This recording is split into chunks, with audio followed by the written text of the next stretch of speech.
do you ever really judge me? Is it more of me judging myself? And if you don't believe in something, that's the first thing I would like to challenge. Welcome to Empowered Homefront Podcast, where we talk about health, wealth, and relationships. And let's not forget about the most important one, and that is faith. Because I believe that we all have been lied to, and we're going to skill stack our way all the way to success and bring you on the journey with us. Today, I've got a special message for you, and it's about American rituals and some tips and tricks that I share with my kids in order to affect their beliefs, in order to mold them into the people I would normally say like I want them to be, but it's not like it isn't what I want them to be. It's more of what is right and what is wrong. But at the same time, what I think is right and what I think is wrong is most likely different than you. And that's perfectly fine. But through this message today, I want to talk about some basic rituals that are just in the past. And I think it's sad and it scares me. So if you feel the same way, if you're kind of worried about the way the world's moving and the effects that the world currently has on your children, I've got a couple of messages for you and a couple of insights that I think will probably help you. I know it's helped me, but at the same time, we need to talk about these things more. So first thing I want to talk about is the subconscious mind. So I'm currently reading a book, and it's called The Secret of Ages by Robert Collier. I'm terrible at English language. It's my first and second language. But Robert Collier is an author back in the early 1900s. And in his book, he's talking a lot about the subconscious mind and the powers of the subconscious mind. But what's cool is he actually says this quote. He says, "The kingdom of heaven is within you." And I am a Christian. I believe in God. I believe in Jesus. That is one of my core values and my beliefs. And the reason I say that is because even if you don't, that's okay. This message still applies to you because you believe in something. And if you don't believe in something, that's the first thing I would like to challenge. I would like for you to ask yourself, is it okay not to believe in something? Because what does that do to your subconscious mind? We're always picking up on different things. We're always listening to what's going on around us. We're always on this phone, right? Oh my goodness. This phone is so powerful, but at the same time, it is so bad, right? Nowadays, people's attention span is so low. And when I say people, myself included, I've got issues too. We all have issues. But when it comes to American rituals, what's happened? Because we went to the circus last night, and it was the first time that the circus has been back to Greensboro. Don't quote me on the years, but I think in 2017 was the last one. And I went to it. I took my little girl, Kaylee, and we went. And I've got pictures and videos of it. And oh my gosh, it was absolutely amazing. You've got all these animals, the elephants, and all these things running around. And hang on one second. Sorry for that little interruption. Evidently, my mom was very interested in trying out this vacuum cleaner that Lori's got. But anyway, I didn't know if y'all could hear that or not, but it was super loud. And I was just like, oh my gosh, there's a vacuum cleaner going on. And I was very distracted. So let me get back onto the topic. And what I'm talking about is our subconscious mind, of how powerful it is. But at the same time, if we're going about our everyday life and we're not recognizing the changes and what's happening, for instance, back to the circus, we went to the very last circus. I took my little girl Kaylee to the very last circus that came to Greensboro, and it was amazing. Man, she got to ride an elephant, right? Like, yeah, I paid extra and I got her on an elephant. And I don't know if you ever rode an elephant or touched an elephant, but it is disgusting. It feels like a hairy Brillo pad, right? I was not a fan, but it was phenomenal to be around such a big animal. And I get it. Animals are animals, man. Like, we can go on and on about the negatives and the positives of captivity. I don't like seeing a free animal in captivity, but at the same time, do you like dogs? Do you like cats? Are they not taken care of? Do you leave your dog unattended? Do you like go out to work 8 hours a day and leave your dog at home by itself, kept up in a house? We can define this back and forth. So, if you're on the fence and you're like, oh, well, the circus is mean to animals. I'm not going to disagree or agree with you. I'm just going to point out the facts. How's it mean? Let's think about it a little bit. Let's use our subconscious mind to really understand why we think that the circus is bad or good. And we're surrounded by so many messages today, right? I don't know what the number is, but at every given day, literally thousands of advertisements come in front of our view, and they're trying to sell us something. They're trying to implant seeds into our minds. So whenever something happens, we go and we buy their product. It's all about making money, and it's all about planting messages. Now, if that is true, and you agree that every day we're getting all these messages planted inside of our minds, how does it affect your beliefs, your values? The first time we went to the circus, it was magical, absolutely magical. The vibe was different. And I'm not going to talk bad about the circus we went to last night, but it was a newer circus for sure. And my opinion, I care nothing about going back. Did we enjoy it? Absolutely. But was it magical? No. It was nothing compared to the circus that we went to in 2017 with my little girl. Did they have fun? Absolutely. I had fun. I really enjoyed it.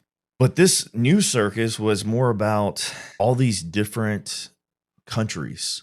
And they had Argentina, Ethiopia, all these different places. And they had performers. That's pretty much what it was. I don't want to ruin it for you. It's the circus. It's pretty cool.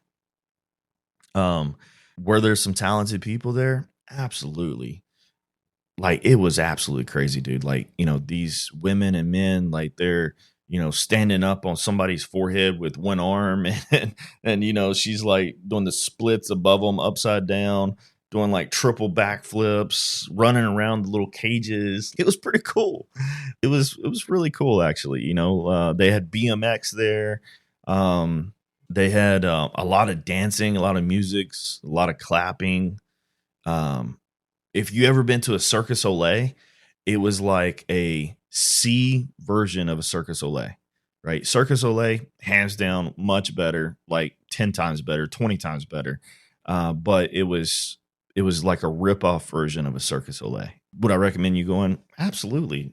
Dude, go, right? Nothing's wrong with it. I just want to point out a couple of things about rituals and how it's affecting our subconscious mind. In the book, The Secret Ages with Robert Collier, he talks about children who are really gifted at math. And I didn't know this until he was sharing the book. But anyway, between ages 5 and 7, 8 years old, kids are really gifted at math. And then all of a sudden they go to school and they lose that gift. He was talking about how a child can calculate, this big math problem in their head quicker than somebody with a calculator. And it's just crazy. And then you ask the kid later about what was happening, and they didn't even really remember doing the calculations.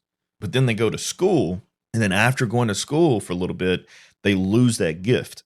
That was really interesting to me.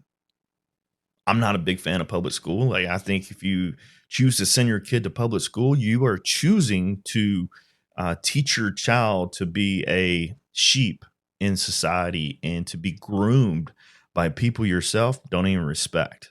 I mean, that's just my cold hard truth opinion. And we've been homeschooling our kids for this might be actually the 4th year, 2019 when we started. We started with, when the world went crazy. Yeah, we started homeschooling them because, I was 100% against homeschooling, 100%. And Lori, my wife, she actually has a bachelor's degree in elementary education and taught school for a year as an actual teacher. And then she taught She was like a teacher's assistant at a private school for another like 2 years, right? So she has experience teaching, but at the same time, I was just like, no, I do not want you teaching my kids. I was a different person back then. There's this thing called shedding, and you shed these layers of skins of these personalities that you are, right? You don't really change, you shed them. And bear with me right here, but I'm talking about the subconscious mind. So if you're around somebody, I just went to this week-long thing. Me, Lori, and Kaylee all did it together, and it's charisma hacking. And she shares a story about flamingos, of all things, white, pink flamingos. All right. And it was really interesting and hit me really hard. I've been really reflecting on it, because if I'm around you and you judge me, or do you ever really judge me? Is it more of me judging myself, thinking that because you made me feel a certain way, you're judging me? Now all of a sudden I act differently. I'll either become bigger, right? I'll become more loud and aggressive because I feel like I need to respond that way to however you're making me feel. Or I become smaller and quieter and more gentler because you're making me feel a certain way, instead of just being myself. And I'm working on this because I have a lot of issues with like not being myself and feeling like I'm being criticized by other people. And what I've learned over time is they're not criticizing me. Sure, there's people who criticize me. Sure, there's people who make fun of me, talk about me, whatever that is. That's inevitable. But it's not to the extent that I believed at one time. And a lot of that stemmed from being around being around people that were toxic to my life. And those people are called white flamingos in this ideology that I want to share with you. And what it means to be somebody's white flamingo is you're trying to make them more like you. And if you have kids, I want to challenge you to think about this, because it really hit me with my kid, because I'm like, oh my gosh, I'm going to be my own kid's white flamingo, and they're not going to be able to be themselves around me because I'm always trying to push them to be more like me. And it's a fine line as a parent. If you're a parent, I'm sure you understand this. Like, you're like, oh, well, I think this is right. I think this is wrong. So I want you to do it this way. And there are absolutely cases where that needs to happen. But then there's also other cases where it's just like, you can be yourself, right? Like, that's just me.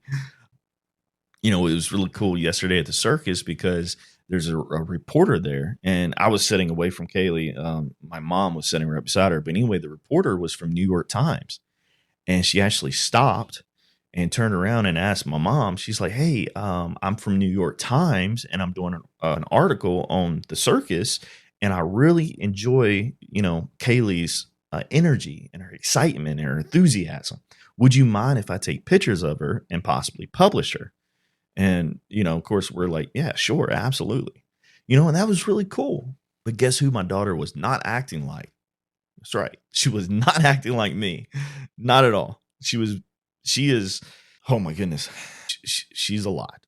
She's very goofy. She's very much just her. All right. I mean, I could throw labels on it, but I don't want to for this point, because I just want you to understand that she is nothing like I am. But at the same time, she's a lot like I am, but she is her own person. And there's reasons why that happened. And I relate it a lot to the subconscious mind. And the subconscious mind is constantly being influenced. You're either constantly being more. Back to the flamingo, if someone comes and challenges you and they make you feel like you're being too loud, and now all of a sudden you start talking quieter, well, now they're not letting you be who you are. Now, as I say this analogy, this isn't something where you can be like, oh, well, like, I'm just going to be rude to everybody. Like, no, like, if you're harming somebody and they're telling you that you're harming them or you're hurting their feelings or whatever, like, you need a gut check. All right. And I'm saying that from personal experience, because I am, like, one of my things that, white flamingos tell me is like, Eric, you're too direct. You're too harsh. You're too extreme. You're too all these things. And there for the longest time, I couldn't be myself. I couldn't speak like this. Right? These are my thoughts. All right. But what I realized is you're either my type of people or you're not. And for everybody that's not, I am okay with that. And I challenge you to also be okay with it. Now, digging into this a little bit deeper, going back to, Jesus Christ himself stated that a prophet is not honored in his hometown, right? And actually it says a prophet is honored everywhere except amongst his family in his hometown, right? Something like that. White flamingo situation. My dad and my wife are both one of my top white flamingos because they make me feel a certain way. And what's worse is I care about how they make me feel, and I care the way they feel towards me. So it really affects who I am whenever I'm around them. Am I harming them? No. Right? Am I upsetting them? Sure. Right? They're not my people. And what I mean by my people is the messages that I say, the ideas that I have, they're not for everybody. Okay. Some people are not ready to hear them or receive them. Other people are far past them. And they're like, yeah, dude, like I realized that 10 years ago. And then there are people who need to hear this. And hopefully that's you. And we're growing together. And in the book, The Secret of the Ages, it says, what is the purpose of life? The whole purpose of existence is growth. The whole purpose of existence is growth. If you cease to grow, then you will perish. The whole purpose of existence is to grow. If you cease to grow, then you are perishing. You are dying. I want you to think back to the last time you read a book that was educational, that was to better yourself. And then I want you to think about maybe, it was this morning, hopefully, right? But then I want you to think about other people that you know. When's the last time they read a book that was to influence them, their mind, that was to nurture their mind, that was to plant seeds in their mind, their subconscious mind, so they can grow? For most people, I would say that if they graduate high school and if they choose not to go to college, there's only two paths. They either go to college or they go to work. If they go to work, they will still learn until they get good at their job. Once they get good at their job and they get comfortable collecting that money, they stop growing. Now they come home and they Netflix and chill all the time. If they go to college, they're learning in college, but they're being taught only the things that college wants to teach them. And we can absolutely bring up how that is planting a lot of seeds that is in one direction. Okay. Because I don't meet a lot of people that go to college that are, I would consider intelligent. Right. And what is intelligent? Well, intelligence is if I hold up just say I hold up a black card, right? And then I slap you.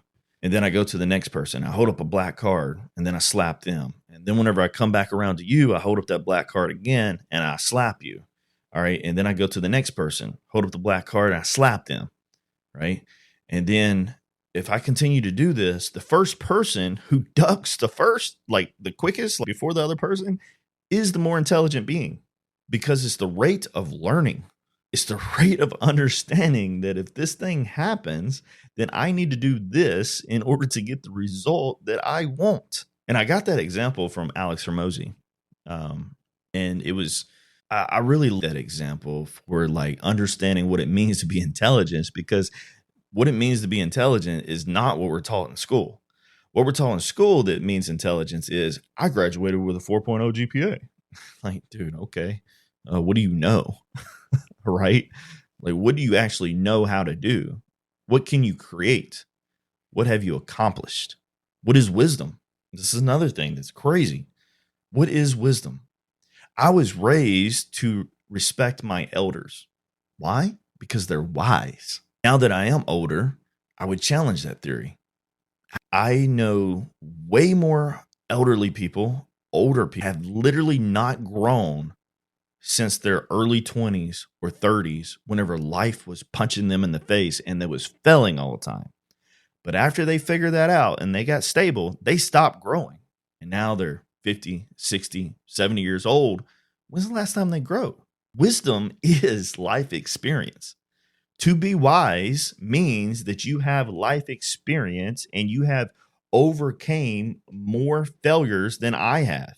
So if I am younger, obviously it is harder for me to be wiser than you because you have lived more years than I have. But if you chose to live those years being stagnant, doing the same thing over and over again, and life hasn't challenged you a lot, you are not wiser than I am. You're the same. Your age for wisdom is not older than mine because I am still growing. I am still getting challenged every day with life and failures. And that's a big lesson that I, teach my kids. And it's just like, listen, like it is okay to make mistakes. And I tell them this all the time. Like it is okay to make mistakes. It is just not okay to make the same mistake twice or 3 times. Right. And I tell them, hey, if you do make the same mistake twice, that's fine. What did you learn differently? Right. And really break that down and define it for them. With the circus, we were sitting there early and I kept waiting. And then it started. You know how it started? It started with people clapping and going 10, 9, 8, 7, all the way down to 1. And then the circus started. What happened to starting shows like that with the national anthem? My son, we got a gymnastics competition today, and they only play the national anthem at the very beginning of the competition because like they have other meets that, very sporadic. So I agree. It would be challenging to play the national anthem in between each event. The issue I have with that is what messages are they sending to our children?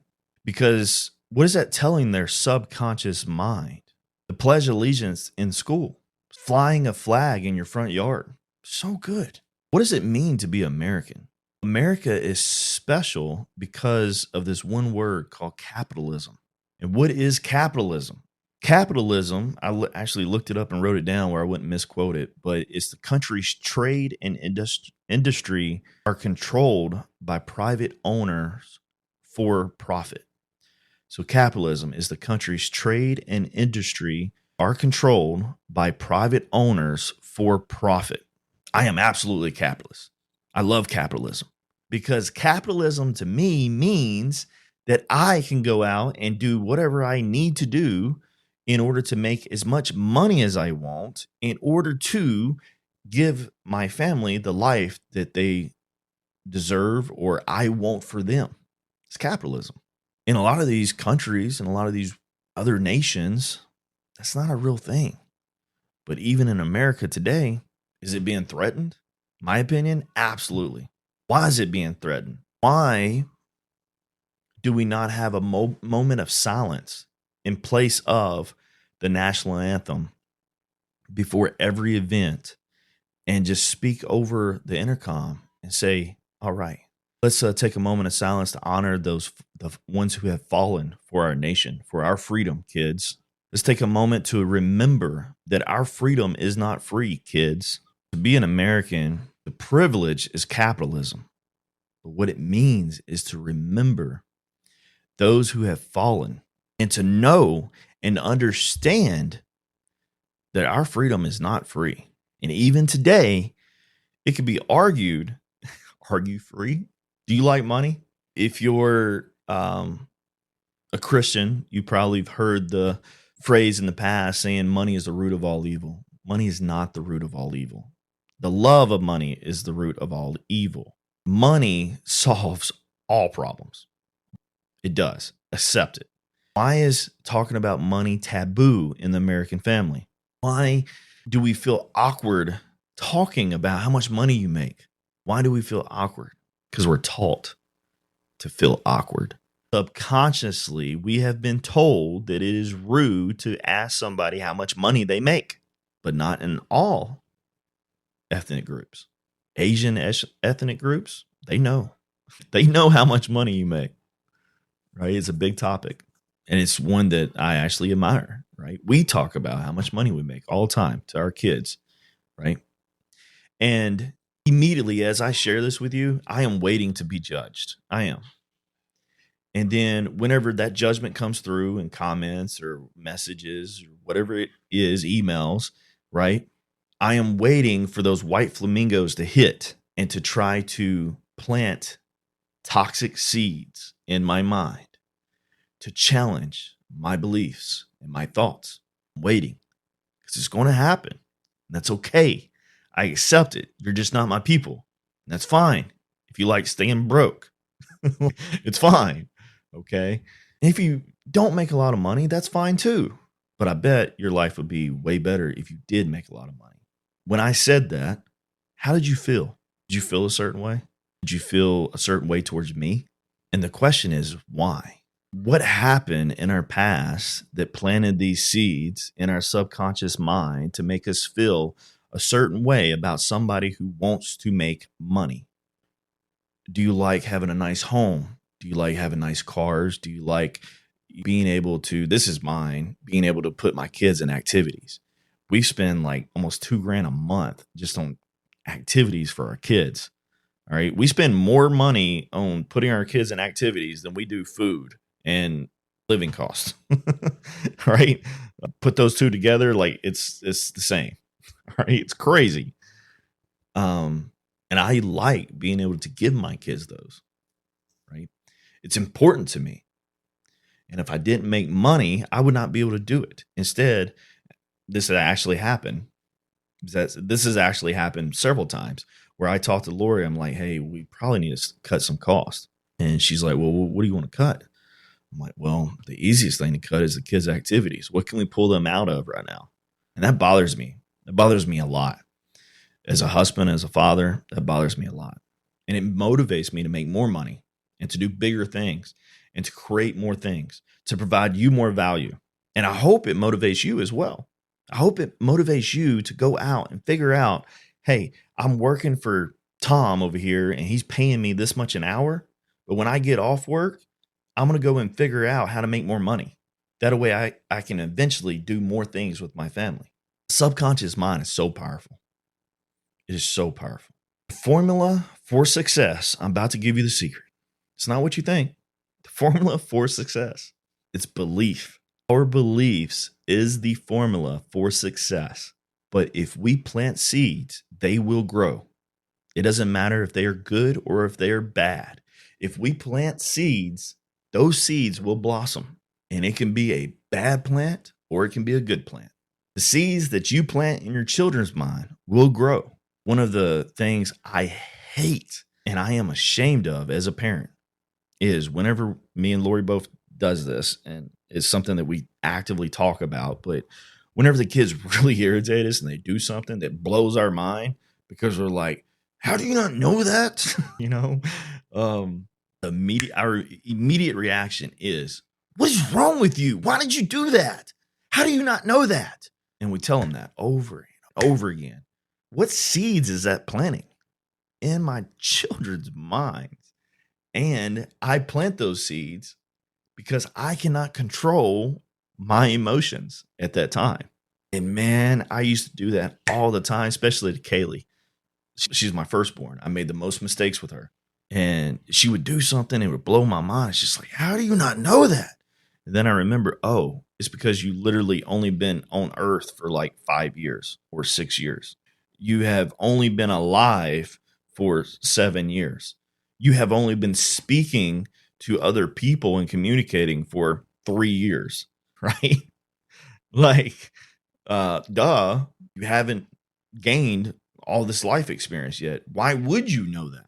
Formula for success is belief. We need to choose what seeds we allow to be planted into our own minds and our children's minds.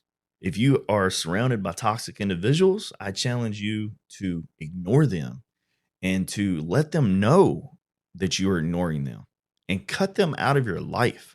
One of the best things I ever done for my life is quitting my W-2 as air traffic controller at Greensboro Airport because the environment was so toxic. I was surrounded by toxic people. And in particular, there was one toxic person that made the entire place toxic. Thank God he is not there anymore. Literally, thank you, God. Because by him leaving, it made all those other controllers' lives that much better. And he was replaced by a better human being. Don't let toxic people plant negative seeds, especially in your children's minds. When the national anthem is going on, if your child doesn't know what to do, it's because you haven't taught them that they need to stand straight and proud, chest out, chin up, hand over their heart. Do they even understand what death means? I had to explain this to my children, and I made sure to explain it. And not only did I explain it one time, I explained it multiple times. But now my children, even Jackson, who's 6, knows what the national anthem stands for, right? Now, if you go ask him right now, he'd be like, I don't know. But when that national anthem goes on, he knows to stand because those seeds have been planted. And over time, he will be able to repeat that. So I'm going to close this out by just bringing awareness to taxes, because I truly believe that our freedom is at jeopardy right now. And there is something that you can do. And that's to be aware of your subconscious mind and those seeds that are being planted, not only in your mind, but your spouse's mind, your children's mind. How much taxes should we pay? 10, 20, 30%? If I make $1, how much of that dollar should go towards taxes, towards the government? 40, 50, 80%, 90? Did you know in the 30s, Great Depression, taxes were around 90%? Crazy, right? Did you also know that there's 12 specific taxes that we're taxed? 12. There's 3 main categories. I went ahead and wrote these down because, I'll mess them up. But the first category is your earnings. Next one is buying. And the next one is own. So I earn something, right? So I go and trade my time for money of some sort, right? Or I buy something. I go and give my money for something. Or I own something. I go buy something that increases or decreases in value and produces me money. Those are the 3 main categories. All right. When you earn, you are taxed. Individual income, corporate income, payroll, and capital gains. So what I just told you was, if you go work and you make $1, you are taxed on that money. The employer that you got paid by was taxed on that money before he gave it to you, or after, however they pay taxes. And then because that employer paid you that $1, he's also taxed payroll taxes. And then if that employer sells something that he bought that appreciated in value, he is taxed capital gains. And then when you buy, I go give you money, and now I'm taxed, sales tax, right? Gross receipts tax, value add tax, excise tax. Then when you own something, right? You literally can't own anything without paying the government for it. Property tax, tangible personal property tax, estate and inheritance tax, and a wealth tax. So I repeat all those again: individual income tax, corporate income tax, payroll tax, capital gains tax, sales tax, gross receipts tax, value add tax, excise tax, property tax, tangible personal property tax, estate and inheritance tax, wealth tax. You should do all you can not to pay taxes. I don't know if I can get in trouble for that, but this is not legal advice. This is just for entertainment purposes. But I, myself, do all I can not to pay taxes. And I am learning every day. And I want to leave you with this book that will definitely help you understand more about taxes if you would like to learn how to keep more of your dollar, because every time you make $1, you only keep about 49 cents of that dollar, maybe 50 cents, maybe 51 cents, but you ain't keeping 52. By the time you add up all those taxes that I just said, right, you might not be taxed directly on that dollar, all 51%, but through the whole accumulation of you getting that dollar, it was taxed that much. Okay. That is a fact. It's called Tax-Free Wealth by Tom Wheelwright. Tax-Free Wealth by Tom Wheelwright. You can get it on audiobook or the actual book. It's an amazing book. All right. And one of the big takeaways from that book for me was he says that the tax code, very big book, a lot of pages. And don't quote me on the number of pages, but it was something like the first 12 pages are written on how to pay taxes. The rest of the book is written on how not to pay taxes. And whenever you wonder why the media can, raise a stink about Donald Trump not paying any taxes, it's because he uses tax code. He doesn't pay taxes because when he makes money, he turns around and spends it on other assets that goes and makes him more money. And that is the secret to building wealth.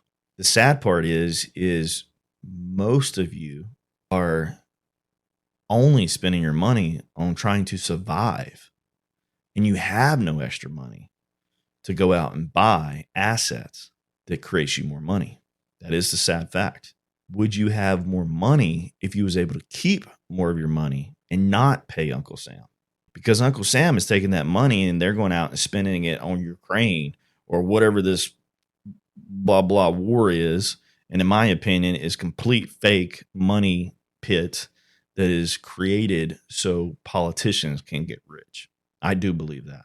And there's facts to prove that, actually.